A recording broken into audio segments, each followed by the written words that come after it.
بسم اللہ الرحمن الرحیم۔ السلام علیکم ویورز، کیا حال چال ہیں آپ لوگوں کے؟ امید ہے آپ لوگ خیریت سے ہوں گے۔ آج کی جو ہماری پریزنٹیشن ہے وہ اس کا ٹاپک ہے معاشرے کی موت، معاشرے سے انسانیت کیوں مر گئی، the death of society, why humanity died from the society. آئیے دیکھتے ہیں اس کے پوائنٹس، پھر اس کا اوور ویو۔ نمبر 1 ہے humanity is human race which includes everyone on earth۔ انسانیت ایک نسل انسانی ہے جس میں زمین پر موجود ہر شخص شامل ہے۔ نمبر 2 ہے it's also a word for the qualities that make us human, such as the ability to love and have compassion, be creative and not be a robot or alien۔ یہ ان خصوصیات کے لیے بھی ایک لفظ ہے جو ہمیں انسان بناتی ہے، جیسے محبت کرنے اور ہمدردی کرنے کی صلاحیت، تخلیقی ہونا اور روبوٹ یا اجنبی نہ بننا۔ آئیے دیکھتے ہیں اس کا اوور ویو۔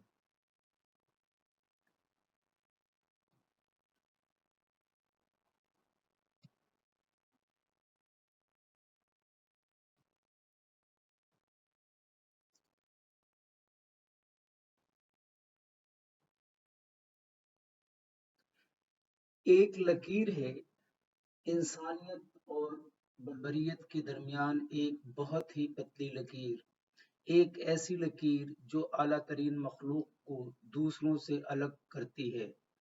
عقل مندی اور غلط اور صحیح میں فرق کرنے کی صلاحیت وہ انمول تحفے تھے جو اللہ تعالیٰ نے انسانوں میں سمائے تھے۔ انسانوں کو خالق کا سفیر ہونا چاہیے تھا، اور وہ بے شک رب تعالیٰ کی بہترین تخلیق تھے کہ مافوق الفطرت مخلوقات بھی انسانوں کی طاقت کے آگے جھک جاتی تھیں۔ وہ کہتے ہیں خدا نے یہ عظیم الشان دنیا انسانوں کے لیے بنائی ہے، اور یہ ہومو سیپینس کے جوہر کو آسانی سے بیان کر سکتا ہے۔ بدقسمتی سے یہ زبردست تخلیق ایک ڈراؤنے خواب، ایک مکمل تباہی میں بدل گئی۔ انہوں نے اس زمین پر تباہی مچانا شروع کر دی، ایک دوسرے کو قتل کرنا، ایک دوسرے کو بلا وجہ مسمار کرنا، ان کی وجود کے ہر ایک مقصد کی نفی کرنا، اور اخلاقیات کے ہر موجودہ قانون کو پامال کرنا۔ انسان نے ہر ممکن طریقے سے خالق کو ناراض کیا، اور یہ سراسر جاہلانہ تکبر وقت کے ساتھ ساتھ تیزی سے پروان چڑھتا جا رہا ہے۔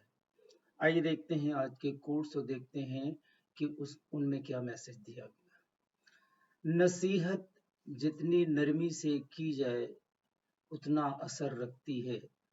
The death of humanity and the case for life۔ Thank you for watching and listening۔ اللہ حافظ۔